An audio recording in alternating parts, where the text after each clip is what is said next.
সামনে এই যে বলা হচ্ছে 2023 সাল, শুধু 23 সাল না, আমার অবজারভেশন 2026-27 পর্যন্ত একটা অর্থনৈতিক মন্দা চলতে পারে। বলবে কিছু কিছু লোক যে ভবিষ্যৎবাণী করতে যাওয়া, এটা ভবিষ্যৎবাণী নয়। আপনি বর্তমান সম্পর্কে খবর রাখেন না বলেই বর্তমানকে আপনার ভবিষ্যৎ মনে হচ্ছে। আমাদের অনারেবল মিনিস্টার যারা আছেন ওদেরকে জিজ্ঞাসা করেন, তাদেরকে জিজ্ঞাসা করেন, তারাও বলছেন যে 2023 সাল থেকে 26 সাল দেখেন নাই, তারা এই কথা বলছেন কারণ তারা বুঝতে পারছেন ওয়ার্ল্ডের অবস্থা ভালো না। এখানে একটা সলিউশন বলছি, ইচ্ছা হলে আপনি গ্রহণ করতে পারেন, ইচ্ছা হলে নাও করতে পারেন। আমার তো চাপিয়ে দেওয়ার কোনো ক্ষমতা নাই। ফাযাক্কির ইন্নামা আনতা মুযাক্কির, আপনি শুধু উপদেশদাতা। লাস্তা আলাইহিম বিমুসাইতির, আপনি কারো প্রতি দারোগা নন। কি উপদেশ? এই যে যাকাত, যেটা যাকাত, আমাদের যাকাত যেটা আসে, এটাকে একটু বড় পরিসরে কালেক্ট করার চেষ্টা করতে হবে। করে যদি আমরা সুষ্ঠু বন্টন করতে পারি গরিবদের মাঝখানে, ইনশাআল্লাহ কেউ খাদ্য অভাবে মারা যাবে না ইনশাআল্লাহ। আল্লাহ পাক আমাদেরকে বোঝার তৌফিক দান। এর পাশাপাশি তারা যেটা বলেছেন, ইকোনমিক সেকশনের লিডার যারা আছেন তারা যেটা বলছেন এটা ঠিক বলছেন। তারা বলছেন কৃষিভিত্তিক অর্থনীতির কথা বলছেন, এটার সাথে আমি 100% একমত। কারণ আল্লাহ পাকের কোরআন, এই কোরআনের মধ্যে বেশিরভাগ যে অর্থনীতির কথা এসেছে তা হচ্ছে কৃষিভিত্তিক অর্থনীতি। এটা কি জানেন? হয়তো জানেন না। কোরআনে যত ইকোনমিক সিস্টেমের কথা আসছে তার মধ্যে সবচেয়ে বেশি এসেছে কৃষিভিত্তিক অর্থনীতির কথা, তারপর ব্যবসা এবং যাকাত। অতএব তারা ঠিকই বলেছেন, দেশের যারা ইকোনমিক সেকশনে গবেষণা করছেন তারা ঠিক কথাই বলেছেন যে কৃষিভিত্তিক অর্থনীতি হচ্ছে আমাদের অর্থনৈতিক মন্দা দূর করার অন্যতম উপায়। ঠিক বলেছেন, আমি একমত। তো যাকাত যেটা কথা বলছিলাম, বাম দিকে যাকাত আসবে, তো যাকাত আমরা দিব তো ইনশাল্লাহ ভাই। যাদের শোনেন, বাংলাদেশে এমন অনেক শিল্পপতি আছে যাদের একজনের যাকাতের টাকা দিয়ে একটা গ্রাম চলতে পারে। আর যাকাতের টাকা কিন্তু শুধু এক বছরে আসবে না, প্রতি বছরেই ঘুরে ঘুরে আসবে। মনে করেন যে আপনাদের এলাকার মধ্যে অনেক বিত্তশালী আছেন, আমি দোয়া করি মন থেকে আল্লাহ পাক বিত্তশালীদের অন্তরটাকে নরম করে দিক এবং ওসমান রাদিয়াল্লাহু আনহুর মতো দানশীল করে দিক। আমরা দোয়া করি, আমরা কারো খারাপ চাবো, সবার জন্য হেদায়েতের দোয়া করব। টাকা থাকতে তো সমস্যা নাই, কিন্তু টাকা থেকে যদি উসমান রাদিয়াল্লাহু আনহু হতে না পারলাম তাহলে সমস্যা। টাকা থাকতে কোনো সমস্যা নাই, ধন আপনাকে আল্লাহ দিতেই পারে। এই ধনটাকে উসমান গনি রাদিয়াল্লাহু আনহুর মতো আল্লাহর পথে বিতরণ করে দেন, ইনশাআল্লাহ আল্লাহ পাক আপনাকে জান্নাতুল ফেরদৌস দান করবেন। তো অনুরোধ থাকবে, দেখেন আপনারা যদি একটা এলাকার যাকাত কালেক্ট করতে পারেন, মনে করেন কথার কথা এখানে কিছু মেয়ে আছে যারা খারাপ পথে পা বাড়িয়েছে, আমার কথা বুঝতে পারছেন? আচ্ছা, এরকম পল্লী অনেক জায়গায় আছে না? এক বছরের যাকাতের টাকা দিয়ে সমস্ত যৌনপল্লীর মেয়েদেরকে কাজ দেয়া সম্ভব, কর্মে আনা সম্ভব। ওদেরকে কাজের ব্যবস্থা করে দেন, ওরা কখনোই এই সেক্স ওয়ার্কারের কাজ করবে না ইনশাআল্লাহ। কোনো মেয়েই এই কাজ করতে চায় না আমার মতে। কোনো মেয়েই চায় না যে ইজ্জত বিক্রি করে খাবো, কোনো মেয়ে চাবে? কখনো চাবে না। ওকে আপনি ভালো কাজের ব্যবস্থা করে দেন এই যাকাতের টাকা দিয়ে, দেখবেন ইনশাআল্লাহ সে ওই খারাপ পথ ছেড়ে দিয়েছে। অনেক দেখবেন দরিদ্র মানুষ আছে যে পড়াশোনা করার কোনো সুযোগ নাই, টাকা পয়সা নাই, পড়াশোনা করতে চায় কিন্তু টাকা পয়সা নাই, দিনের জ্ঞান অর্জন করতে চায়, দেশকে কিছু দিতে চায়, টাকা নাই। তাকে আমরা হেল্প করতে পারি না? পারি। অনেক মানুষ আছে মাদক দ্রব্য বিক্রি করছে, তাকে বুঝান, দিনের হেদায়েত দেন যে ভাই আমি তোমাকে আরও ভালো চাকরি দিব, ভালো ব্যবসা দিব, তুমি ছাড়বা কি না? বলবো আমি ছেড়ে দেবো ইনশাআল্লাহ। বুঝালে ছেড়ে দেবে ইনশাআল্লাহ। এই যে মেগা প্রজেক্ট যেটা কথা বলি আমরা, আত্ম উন্নয়নমূলক বলেন, যুব উন্নয়নমূলক বলেন, বা কান্ট্রি ডেভেলপমেন্টের কথা বলেন, এখানে যাকাত একটা বড় শক্তি হতে পারে। তবে এটাকে সুষ্ঠুভাবে কালেক্ট করতে হবে এবং যাকাতের যে 8টা খাত আছে এই খাতগুলোতে সুষ্ঠুভাবে বন্টন করতে হবে। অমুসলিমদেরকেও যাকাত দেওয়া যায়, জানেন? অমুসলিম যদি কেউ থাকে, দরিদ্র, তাকেও যাকাত দিয়ে সহযোগিতা করা যায়। আমরা সহযোগিতা করি না বলেই তো ওই যে পশ্চিম থেকে লোকজন এসে সহযোগিতা করে খ্রিস্টান বানাচ্ছে এখন সবাইকে। আরো বাড়বে দিন দিন, দেখেন। আমরা তো সহযোগিতা করছি না। আপনার পাশে আপনার প্রতিবেশী না খেয়ে মারা যাচ্ছে, আপনি যাচ্ছেন না। এখন তো অন্য কেউ এসে যদি সাপোর্ট করে, ও তো তার দলেই ভিড়বে তখন, স্বাভাবিক। এটাই হচ্ছে এখন। আল্লাহ বোঝার তৌফিক দান করুক আমাদেরকে। বাম দিকে মাইয়াতের থাকবে কি ভাই? যাকাত। তারপরে পায়ের দিকে চলে আসবে তার আত্মীয়তার সম্পর্ক রক্ষার ইবাদত, তার এই যে অন্যান্য দান সদকা, তার নফল আমল, তার তাসবিহ তাহলিল, তার কোরআন তেলাওয়াত ইত্যাদি পায়ের দিকে চলে আসবে। এখানে একটা হাদিস এসেছে, সূরাতুল মুলক যে ব্যক্তি রাতের বেলা তেলাওয়াত করবে, কোন সূরা ভাই? তাবারাকাল্লাযী বিয়াদিহিল মুলক ওয়া হুয়া আলা কুল্লি শাইইন কাদির। এই সূরা যে ব্যক্তি রাতের বেলা করে তেলাওয়াত করবে, ইনশাআল্লাহ সূরা মুলকও কবরে তার সাথে থাকবে এবং কবর আযাব থেকে সূরা মুলক তাকে বাঁচাবে ইনশাআল্লাহ। আমি বুঝাচ্ছি যে কি অবস্থাটা হবে। এবার দুজন ফেরেশতা মাথার দিক থেকে আসবেন, আসতে চাইবেন, সালাত বলবে এখান দিয়ে আসা যাবে না, এদিক দিয়ে আসা যাবে না। ডান দিক দিয়ে আসতে চাইবেন, এদিক দিয়ে আসা যাবে না।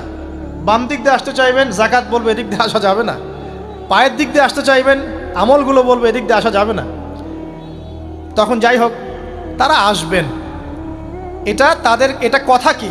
এটা কথাটা হচ্ছে যে সলাতের গুরুত্ব, মানে সে সলাত আদায় করেছে, সে আমার হক আদায় করেছে, আমি তার পক্ষে আছি, এটা পক্ষে বোঝাচ্ছে। রোজা বলবে আমি ওর পক্ষে আছি, তাকে আপনি কোনো শাস্তি দিবেন না, আমি তার পক্ষে আছি। আপনারা দুজন তাকে শাস্তি দিবেন না, আমি যাকাত তার পক্ষে আছি, এটা পক্ষে থাকার কথা। তারপরেও তারা আসবেন, চোখগুলো হবে নীল এবং কালো বর্ণ, নীলাপ চোখের কালো। মুনকার নাকি উঠে বসিয়ে দেওয়া হবে। এবার তিনটা প্রশ্ন।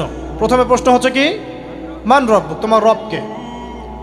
তখন মুমিন বান্দা বুক ফুলিয়ে বলবে রব্বি আল্লাহ, আমার রবকে আল্লাহ। পৃথিবীতে যে ব্যক্তি আল্লাহর সাথে শিরিক করে নাই, আল্লাহর তাওহীদের উপর থেকেছে এবং তার উপরে মৃত্যুবরণ করেছে, ইনশাআল্লাহ সেই ব্যক্তি এর উত্তর নির্দ্বিধায় দিতে পারবে ইনশাআল্লাহ। আর দুনিয়াতে যে বা যারাই আল্লাহর সাথে শিরিক করবে, আল্লাহর সাথে শিরকের পাপে লিপ্ত হবে, ওই অবস্থায় মারা যাবে, তাওহীদের উপর থাকবে না, কোশ্চিন কালেও মান রব্বুক উত্তর দিতে পারবে না। তারপরে প্রশ্ন হয়ে যাবে মা দিনুক, তোমার দিন কি ছিল? মুমিন বান্দা উত্তর দিবে কি, দিন ইয়াল ইসলাম, আমার দিন ছিল ইসলাম। এখানে শুনে রাখেন, পৃথিবীতে যারা ইসলামকে পরিপূর্ণরূপে পালন করবে তারাই এই উত্তর দিতে পারবে ইনশাআল্লাহ। যারা ইসলামকে ঠাট্টা বিদ্রুপের হাসি তামাশার পাত্র বানিয়েছে, মন চাইলে কিছু করি, মন চাইলে কিছু করি না, সহজগুলো একটু আমল করি, বাকি কিছুর আমল ধারি না, হ্যাঁ, নামাজ পড়ি, সুদ ছাড়তে পারি না, ঠিক আছে, বছর বছর ওমরা করি, এদিকে ঘুষ দুর্নীতি ছাড়তে পারি না, ইসলামকে ঠাট্টা তামাশার পাত্র বানিয়েছে, এরা কোশ্চিন কালে উত্তর দিতে পারবে না মা দিনুক, দিনে উদখুলু ফিস সিলমি কাফা, পরিপূর্ণরূপে ইসলামে প্রবেশ করতে বলেছেন আল্লাহ রাব্বুল আলামিন। যারা পরিপূর্ণরূপে ইসলামে প্রবেশ করবে এবং ইসলামের প্রতিটা মৌলিক বিধান মেনে চলবে, ইনশাআল্লাহ তারা এর উত্তর দিতে পারবে। এরপরে আসবে তৃতীয় প্রশ্ন। নবী সাল্লাল্লাহু আলাইহি ওয়াসাল্লামকে দেখানো হবে, যখন দেখানো হবে তখন সূর্য যখন ডুবে যায়, যে দৃশ্যটা আমরা দেখতে পারি না, ওই দৃশ্যটা ভেসে উঠবে এবং মুমিন বান্দা অস্থির হয়ে যাবে, বলবে আমাকে ছেড়ে দাও, আমি নামাজ পড়বো। সুবহানাল্লাহ। কারণ তার কাছে মনে হবে যে আসরের ওয়াক্ত হয়ে গেছে, আসরের ওয়াক্ত হয়ে গেছে, আসরের ওয়াক্ত চলে যাচ্ছে, আমাকে নামাজ পড়তে হবে। চিন্তা করেছেন? ওই যে একটা হাদিস আছে না, যে 7 শ্রেণীর মানুষকে আল্লাহ রাব্বুল আলামিন আরশের ছায়া দিবেন, তার মধ্যে এক শ্রেণীর মানুষকে যার অন্তর মসজিদের সাথে ঝুলে থাকে, তার মন মসজিদের সাথে ঝুলেছিল, এই সূর্য ডুবে গেল বলে আমাকে ছেড়ে দাও, আমি নামাজ পড়তে যাব। তখন ফেরেশতারা বলবেন তোমাকে নামাজ পড়তে দেয়া হবে, তবে তার আগে তুমি এর উত্তর দাও। কি উত্তর? এই ব্যক্তির দিকে তাকাও। তখন নবী সাল্লাল্লাহু আলাইহি ওয়াসাল্লামকে দেখানো হবে, সাল্লাল্লাহু আলাইহি ওয়াসাল্লাম দরুদ পড়বেন, বলা হবে যে এই ব্যক্তির সম্পর্কে তোমার কি ধারণা? মান হাযা রাজুলু বুইসা ফীকুম, এই ব্যক্তি কে, যাকে তোমাদের কাছে পাঠানো হয়েছিল? মুমিন ব্যক্তি নির্দ্বিধায় বলে দিবে যে তিনি হচ্ছেন আমার নবী মুহাম্মদুর রাসূলুল্লাহ সাল্লাল্লাহু আলাইহি ওয়াসাল্লাম। দেখুন, পৃথিবীতে যে বা যারাই নবী সাল্লাল্লাহু আলাইহি ওয়াসাল্লামের সুন্নতের উপর আমল করবে, ইনশাআল্লাহ সে তার উত্তর দিতে পারবে। দুনিয়াতে যারা নবীর সুন্নতের 5 পয়সা পরোয়া করছে না, তার আদর্শের 5 পয়সা দাম দিচ্ছে না, তারা কোশ্চিন কালে উত্তর দিতে পারবে না। নাম হতে পারে আব্দুর রহমান, আব্দুর রহিম, নবীর সুন্নতের ধার ধারে না, তারা উত্তর দিতে পারবে না। তো নবীর সুন্নতের গুরুত্ব কত গভীর, এটা আমাদেরকে এখান থেকে বুঝতে হবে। তাই প্রিয় যুবক ভাইরা, মুসলিম ভাইরা, আমাদের জীবনটাকে নবীর আদর্শ এবং সুন্নতে ঢেলে সাজাতে হবে। সকাল থেকে সন্ধ্যা পর্যন্ত প্রতিটা কাজ করব কার তরিকায়? রাসূলের তরিকায়। নামাজ পড়ব তার তরিকায়, রোজা, সিয়াম, হজ, জাকাত, আমল, মুআমালাত, আখলাক সব কার তরিকায়? নবী সাল্লাল্লাহু আলাইহি ওয়াসাল্লামের তরিকা অনুযায়ী ইনশাআল্লাহ। আল্লাহ পাক তৌফিক এনায়েত করুন, আমিন। এবার ফেরেশতা দুজন জিজ্ঞাসা করবেন অবাক হয়ে যে তুমি কিভাবে এটা জানলে, তুমি কিভাবে এই 3টা প্রশ্নের উত্তর দিতে পারলে? কারণ বেশিরভাগ মানুষ তো উত্তর দিতে পারবে না, বেশিরভাগ মানুষই এই উত্তর দিতে পারবে না। কারণ কিয়ামতের মাঠে 1999 জন মানুষ জাহান্নামে যাবে, নাউজুবিল্লাহ। তো এটা কঠিন পরীক্ষা। আল্লাহ রাসূল সাল্লাল্লাহু আলাইহি ওয়াসাল্লাম বলেছেন যে নিশ্চয়ই তোমাদেরকে এখানে পরীক্ষায় ফেলা হবে, আর তোমরা যদি এই পরীক্ষা জেনে তোমাদের মৃতদেরকে দাফন করা থেকে বিরত না থাকতে, তাহলে আমি তোমাদেরকে শুনিয়ে দিতাম কবরে কেমন পরীক্ষা হয়।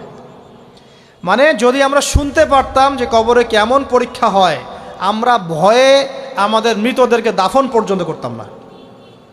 এটা নবীজি বলছেন সাল্লাল্লাহু আলাইহি ওয়াসাল্লাম। তো তাকে জিজ্ঞাসা করা হবে যে তুমি কিভাবে জানলে এটা? বেশিরভাগ মানুষ তো পারে না উত্তর দিতে। তখন সেই ব্যক্তি বলে বসবে, সেই ব্যক্তি বলবে যে করাতু কিতাব আল্লাহ, আমি আল্লাহর কিতাব এই কোরআন পড়েছি। মুমিন বলবে আমি আল্লাহর কোরআন পড়েছি, ফাআমানতু বিহি, আমি এর উপর ঈমান এনেছিলাম, ওয়া সাদ্দাকতু, এবং সত্যায়ন করেছিলাম। সুবহানাল্লাহ। অতএব দুনিয়াতে যারা দিনের জ্ঞান অর্জন করছে না, কোরআন পড়ছে না, হাদিস পড়ছে না, পড়াশোনার চেষ্টা করছে না, জানার চেষ্টা করছে না, কবরে পার পাওয়া ডিফিকাল্ট আছে। এটা একটা অন্যতম প্রশ্ন। আমরা কিন্তু মনে করি 3টা প্রশ্ন হচ্ছে, আসলে প্রশ্ন হচ্ছে কয়টা? 4টা। 3টার পরে আরও একটা এক্সট্রা। কিভাবে জানলে? তখন উত্তর দিচ্ছে আমি আল্লাহর কিতাব পড়েছি, ঈমান এনেছি, সত্যায়ন করেছি। সুবহানাল্লাহ। নবী সাল্লাল্লাহু আলাইহি ওয়াসাল্লাম হাদিসের পরের অংশে বলছেন যে যখন কাফের বান্দাকে ওঠানো হবে, তখন ডানেও কিছু নাই, বামেও কিছু নাই, সামনে পিছনে কিচ্ছু নাই। মাথার দিক থেকে ফেরেশতারা চলে আসবেন, উঠিয়ে বসানো হবে, প্রশ্ন করা হবে কে তোমার রব? একটাই উত্তর, লা আদরি, আমি জানি না। নাউজুবিল্লাহ। কি তোমার দিন? লা আদরি, আমি জানি না। এই যে আল্লাহর তো খবর নাই, আল্লাহ পাকের বিধান মেনে চলার কোনো খবরই নাই, পরোয়াই নাই। সে জানবে কিভাবে ইসলাম কি জিনিস? সে জানবে কিভাবে আল্লাহ কি জিনিস? ও তো আল্লাহকে চিনেই না। দিব্যি বলে বেড়াচ্ছে মহাবিশ্ব সৃষ্টি হয়েছে বিগ ব্যাং থেকে, আল্লাহ বলে কেউ নাই। মানুষ সৃষ্টি হয়েছে বান্দর থেকে, নাউজুবিল্লাহ। ওই যে ডারউইনের মতবাদ, কি দ্য থিওরি অফ এভলিউশন নাকি? হ্যাঁ, তাই তো মনে হয়। অনেকদিন আগে পড়ছি ভাই, ভুলে গেছি এগুলো। তো যাই হোক, মানুষ তো আল্লাহকে চিনছে না। এখনও মানুষ মনে করছে যে আল্লাহ বলতে কেউ নাই। এবং এই মুক্ত চিন্তার নামে, বাক স্বাধীনতার নামে নাস্তিকতার যে চর্চাটা বেড়েছে বাংলায়, এটা আশঙ্কাজনক। বড় বড় বিশ্ববিদ্যালয় থেকে পড়ে আসছে, অনেক সময় দেখলাম বড় বিশ্ববিদ্যালয়ের প্রফেসর, সে বলছে যে মহাবিশ্ব বিগ ব্যাং দিয়ে সৃষ্টি হয়েছে, সৃষ্টিকর্তা নাই এখানে কোনো। তো মুসলিম বিজ্ঞানীর একটা কথা বলতেন যে মানুষ বিজ্ঞান সম্পর্কে অল্প জানলে নাস্তিক হয়ে যায়, আর অনেক গভীর জ্ঞান অর্জন করলে আল্লাহর কাছে আত্মসমর্পণ করে। খেয়াল করে দেখবেন, ডক্টর, ইঞ্জিনিয়ার যারা বড় বড় লেভেলে চলে গেছেন, অনেক সিনিয়র, তারা কিন্তু বেশিরভাগ নামাজি দেখবেন, নামাজ পড়ে, দান সৎকার করে, সমাজ কল্যাণমূলক কাজ করে। তারা কিন্তু রোগীর সেবা করতে গেলেও বলে যে নামাজ পড়িয়েন, রোজা রাখিয়েন, তারা কিন্তু বলে। অনেক ডক্টর আমি দেখেছি এমন, যারা যত বেশি গবেষণা করে তারা তত বেশি আস্তিক হয়ে যায়, আর টুটাফাটা গবেষণা করলে নাস্তিক হয়ে যাবেন। কত প্রশ্ন, ইসলামের এটা কেন, ওইটা কেন, ইসলামে বহুবিবাহ কেন, হ্যাঁ, ইসলামে কি পর্দার বিধান কেন, তারপর ইসলামে এত রেস্ট্রিকশনস, এত বাইন্ডিংস কেন, হ্যাঁ, স্বাধীনতা নাই কেন, কত প্রশ্ন। ইসলামের এগেনস্টে কত তীর এখন ছোড়া হচ্ছে। তো এই ব্যক্তি কেমন করে উত্তর দিবে যে মাহদিনুক, তোমার দিন কি? আল্লাহর দিকে কত প্রশ্ন ছোড়া হচ্ছে, কত শিরকের পাপ আমরা করছি, অনেক সময় মুসলিম হয়েও শিরকের পাপ করছি। কিভাবে উত্তর দিবে মান রব্বক? 3 নাম্বার প্রশ্ন যখন করা হবে, এই ব্যক্তিকে দেখো দেখি, সে বলবে যে আমি জানি না এই ব্যক্তিকে, তবে শুনেছিলাম, মানুষের মুখে শুনেছিলাম, মানুষ যা বলতো আমি তাই বলতাম। মানে সে রাসূল সাল্লাল্লাহু আলাইহি ওয়াসাল্লামের নাম শুনেছিল হয়তোবা, কিন্তু তার সুন্নত বা আদর্শ কখনো মেনে চলে নাই, পারল না। এবার জান্নাতি ব্যক্তি হলে কি হতো? ওই যে সূর্য ডুবছিল যেখানে, তার দৃষ্টির সীমা পর্যন্ত কবরকে প্রশস্ত করে দেয়া হতো, এবং জান্নাতের একটা দরজা তার কবরে খুলে দেয়া হতো। এটা কিভাবে করা হবে সেটা আল্লাহ পাক জানেন, এটার ব্যাখ্যা করার জ্ঞান আল্লাহ আমাদেরকে দেন নাই। যেই মানুষের ক্ষুদ্র জ্ঞানে মানুষ ব্যাকটেরিয়া, ভাইরাস নিয়ে গবেষণা করতে হিমশিম খেয়ে যায়, সে মহাবিশ্বের স্রষ্টা নিয়ে কিভাবে গবেষণা করবে? আল্লাহ পাকের অসীম জ্ঞানের সামনে আমার জ্ঞান কি? খুবই ক্ষুদ্র। এটা হাদিসে এসেছে বুখারী শরীফের মধ্যে, যে একটা মহাসমুদ্রের মধ্যে যদি একটা পাখি এক ফোঁটা পানি উঠিয়ে নিয়ে যায়, ওই এক ফোঁটা পানি হচ্ছে মহাবিশ্বের জ্ঞান, আর বাকি পুরো মহাসাগর হচ্ছে আল্লাহ পাকের জ্ঞান। তো আমরা এই ক্ষুদ্র জ্ঞানের মানুষ হয়ে আল্লাহর জ্ঞানকে কেমন করে পেনিট্রেট করতে পারি? তো আল্লাহ পাক জান্নাতের দরজাগুলো খুলে দিবেন, একটা দরজা খুলে দিবেন, সেখান থেকে বাতাস আসবে, সে জান্নাতের নাজ নেয়ামত উপভোগ করতে থাকবে এবং তার রূহটাকে সবুজ রঙের পাখির আকৃতিতে জান্নাতে রেখে দেওয়া হবে। ইল্লিন মানে ওখানে জান্নাতের নেয়ামত সে পাবে। এটাকে বলা হয় দারুল বারজাখ বা বারজাখের জীবন। জীবন অনেকগুলো, একটা ছিল রুহের জগৎ। রুহের জগতে আমরা সবাই ছিলাম। শোনেন, রুহের জগতে যার সাথে যার বন্ধুত্ব ভালোবাসা গভীর ছিল, দুনিয়াতে তার সাথে তার ভালোবাসা বেশি। এটা হয়তো জানেন না, জানতেন হাদিসটা? রুহের জগতে যদি কখনো আপনার সাথে আমার দেখা হয়ে থাকে, দুনিয়াতে আপনার সাথে আমার দেখা হবে ইনশাআল্লাহ। রুহের জগতে যদি আপনার আমার মধ্যে ঘনিষ্ঠ ভালোবাসা থেকে থাকে, এখানেও ভালোবাসা হয়ে যাবে ইনশাআল্লাহ। এটা বলে আমি আবার তোমাদের বয়ফ্রেন্ড গার্লফ্রেন্ড ভালোবাসা বুঝাই নাই, ওই ভালোবাসার কথা বলি নাই। আবার রুহের জগতে বিদ্বেষ, এখানেও দেখবেন বিদ্বেষ। ওটা একটা জগৎ ছিল যেখানে আল্লাহ পাক সমস্ত আদম সন্তানকে সৃষ্টি করে তাদের রুহটাকে রেখেছিলেন এবং ওয়াদা নিয়েছেন। কি ওয়াদা? আল্লাহ পাক বলেছিলেন আলাস্তু বিরব্বিকুম, সূরা আরাফের 182 নম্বর আয়াত পড়ে দেখবেন, 182 নম্বর আয়াত। আল্লাহ পাক বলেছিলেন যে আমি ওয়াদা নিয়েছিলাম, আলাস্তু বিরব্বিকুম, আমি কি তোমাদের রব নই? আমরা সবাই বলেছিলাম বেলা ইয়া রব্বি, অবশ্যই আপনি আমাদের রব। দুনিয়াতে এসে আমরা ভুলে গেছি। এই ভুলে যাওয়াটা মনে করায় দেওয়ার জন্যই আল্লাহ পাক আসমানে কিতাব নাজিল করেন, নবী রসুল পাঠান, আমাদের কান পর্যন্ত ইসলামের দাওয়াত পৌঁছে দেন, যাতে আমরা মনে করতে পারি। এবার আসেন রুহের জগতের পর আসলাম এই যে দুনিয়ার জগৎ, দারুদ দুনিয়া। দুনিয়ার মধ্যে আছি হয়তো 50, 60, 70, 100 বছর হায়েস্ট। এরপর যাবে দারুল বারজাখ, বারজাখের জগৎ। পাপী ব্যক্তি হলে জাহান্নামের দরজা খুলে দেওয়া হবে, আর জাহান্নামের সে আযাব ভোগ করতে থাকবে। এবং পুণ্যবান ব্যক্তি হলে জান্নাতের দরজা খুলে দেওয়া হবে এবং এর নাজ নেয়ামত সে ভোগ করতে থাকবে। তখন তাকে বলা হবে এটা জান্নাতের সেই জায়গা যেখানে তুমি থাকবে। এটা দেখার সাথে সাথে, শোনার সাথে সাথে তার যে খুশি উৎফুল্লতা আরও অনেক বেড়ে যাবে। এবং সে কী করবে জানেন? সে পৃথিবীতে ফিরে আসতে চাইবে। সে বলবে আমাকে আমার পরিবারবর্গকে জানাতে দেন, আমাকে আমার পরিবারবর্গকে জানাতে দেন যে আমি ভালো আছি। তখন ফেরেশতারা তাকে বলবেন যে এটা সম্ভব না, তোমার এবং তাদের মাঝে দারুল বারজাখ আছে, তুমি এটা ভেদ করে যেতে পারবে না। তখন তার আত্মাটাকে ইল্লিনে দেওয়া হবে, একটা সবুজ পাখির আকৃতিতে জান্নাতে ঘুরে বেড়াবে ইনশাআল্লাহ। আর যদি জাহান্নামী হয় তাহলে যে বললাম দরজা খুলে যাবে, জাহান্নামের মর্মান্তিক আযাব তার দিকে আসতে থাকবে। কবর সংকুচিত হয়ে আসবে এমনভাবে যাতে তার বাম পাজর ডান পাজরের ভিতরে এইভাবে ঢুকে যাবে, নাউযুবিল্লাহ। এবং এই আযাব চলতে থাকবে ইলা ইয়াউমি ইউবআসুন, পুনরুত্থানের দিন পর্যন্ত। এখন এই যে হাদিসটা আপনারা শুনলেন, এই হাদিসটা ব্যক্তিকেন্দ্রিক নয় কি? এখানে তিনটা বিষয় আপনাকে ফোকাস করতে হবে আমাদেরকে। এক, তাওহীদ, আল্লাহ পাকের তাওহীদ। দুই, রিসালাত, রাসূলুল্লাহ সাল্লাল্লাহু আলাইহি ওয়াসাল্লামের রিসালাত। এবং আখিরাত, পরকাল। এই তিনটা বিষয় খুব স্বল্প কথায় বলছি। দেখুন, তাওহীদ কি? আল্লাহ পাকের একত্ববাদ। এক আল্লাহকে আপনি সৃষ্টিকর্তা মানবেন, রিজিক দাতা মানবেন, পালনকর্তা মানবেন, সন্তান দাতা, ভালো মন্দের মালিক, সমস্ত কিছুর মালিককে আল্লাহ। আল্লাহ আল্লাহ আমাকে বাঁচিয়ে রেখেছেন, আল্লাহ আমাকে মৃত্যু দিবেন, আল্লাহ আমাকে রিজিক দেন, আল্লাহ আমাকে সন্তান দিবেন, আল্লাহ আমার ভালোর মালিক, আল্লাহ মন্দের মালিক, আল্লাহ সমস্ত কিছুর মালিক। এই কনসেপ্ট পরিষ্কার থাকবে, লা ইলাহা ইল্লাল্লাহ পরিষ্কার থাকবে। সমস্ত বিষয় কার পক্ষ থেকে? আল্লাহর পক্ষ থেকে। এই তাওহীদ, শর্ট সংক্ষিপ্ত কথায় বললাম তাওহীদ। এর মধ্যে তিনটা ক্লাসিফিকেশন আছে, রুবুবিয়্যাত, উলুহিয়্যাত, আসমা ও সিফাত। এটা আপনারা কিতাবুত তাওহীদ বই থেকে পড়ে নিয়েন। সংক্ষেপে বলে দেই, রুবুবিয়্যাত আল্লাহ পাকের সমস্ত বিষয়গুলো তার দিকে সম্বন্ধ করা, সৃষ্টিকর্তা, পালনকর্তা, রিজিক দাতা সবকে আল্লাহ। উলুহিয়্যাত কি? দুনিয়াতে এসেছি আল্লাহ পাকেরই দাসত্ব করতে হবে, অন্য কারো দাসত্ব চলবে না, তাওহীদ উলুহিয়্যাত। আসমা ও সিফাত কি? আসমা সিফাত মানে হচ্ছে আল্লাহ পাকের নাম গুণাবলীগুলো আছে, আল্লাহ পাক রহমান, আল্লাহ পাক রহিম, আল্লাহ পাক রাজ্জাক, হ্যাঁ, আল্লাহ পাক গফুর, আল্লাহ পাক শরীদুল ইকাব, সমস্ত গুণাবলী কার? আল্লাহর। এই হলো আসমা ও সিফাত।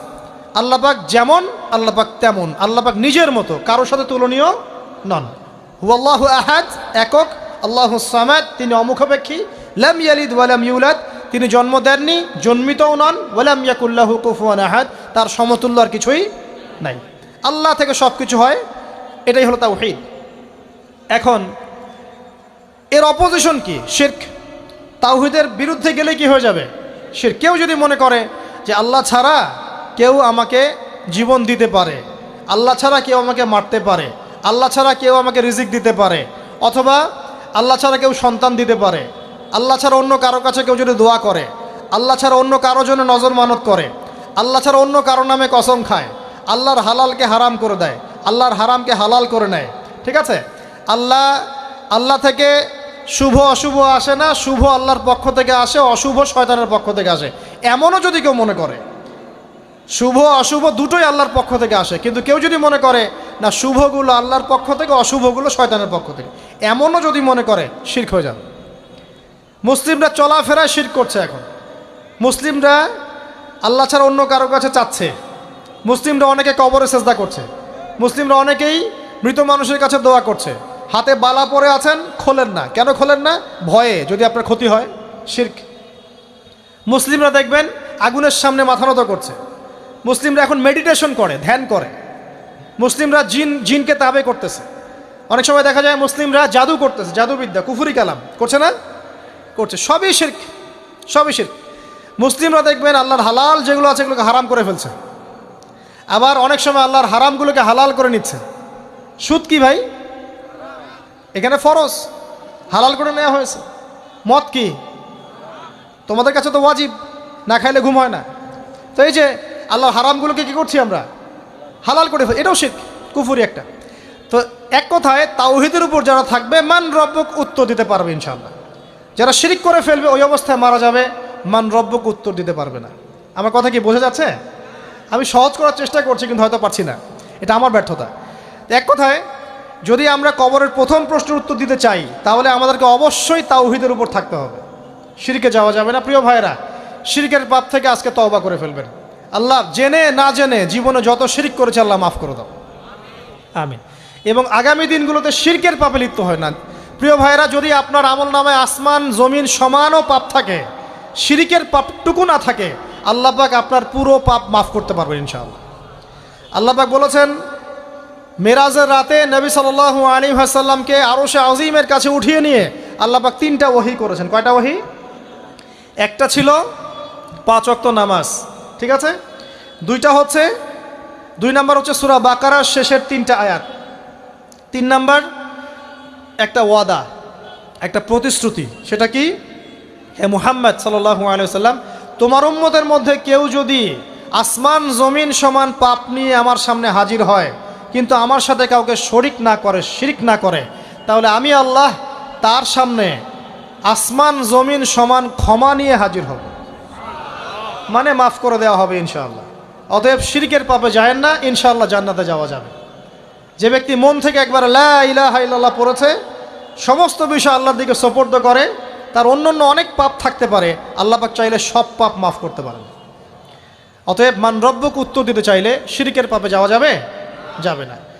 আধুনিক শিরকের মধ্যে সবচেয়ে ভয়ঙ্করটা হচ্ছে এটা, যে আমরা আল্লাহর হালালকে হারাম করে নিচ্ছি, হারামকে আবার হালাল করে ফেলছি। এখানে যায় না। সব কিছু আল্লাহ থেকে আসে, দোয়া আল্লাহর জন্য করবেন, নামাজ আল্লাহর জন্যে, সব কিছু ইবাদত আল্লাহর জন্যে, দ্বীনি ইলম অর্জন আল্লাহর জন্যে। প্রতিটা কাজের করার আগে নিয়াত ফিক্স করবেন, কেন করব? পরকালীন স্বার্থ থাকলে করব, না হলে করব না। কেন তুমি টিকটকে যাবা না? কারণ পরকালীন কোনো স্বার্থ নাই। কেন তুমি ফ্রি মিক্সিং অ্যাফেয়ার্সে যাবা না? কারণ পরকালীন কোনো স্বার্থ নাই। কেন মদ খাবা না? পরকালীন কোনো স্বার্থ নাই। কেন মিউজিকে যাচ্ছ না? কারণ পরকালীন কোনো স্বার্থ নাই। কেন তুমি এই যে সুদ খাবা না? কারণ পরকালীন কোনো স্বার্থ নাই। যে কাজে পরকালীন কোনো স্বার্থ নাই, সে কাজে কোনো মুমিন মুসলিম নাই। কেন নামাজ পড়বো? কারণ পরকালীন স্বার্থ আছে। কেন রোজা রাখবো? পরকালীন স্বার্থ আছে। কেন আমি হালাল বিয়ে করব, হারাম জেনায় যাব না? পরকালের স্বার্থ আছে। কেন আমি যাকাত দিব, ব্যবসা করব, সুদ খাবো না? কারণ পরকালের স্বার্থ আছে। কেন ইসলামের দাওয়াত দিব? পরকালের স্বার্থ আছে। কেন হাদিস প্রচার করব? কারণ পরকালের স্বার্থ আছে। ইসলামের জন্য সবর করব কেন? পরকালের স্বার্থ আছে। পরকালের স্বার্থ যেখানে, মুসলিম সেখানে। পরকালীন স্বার্থ নাই, আমরা নাই।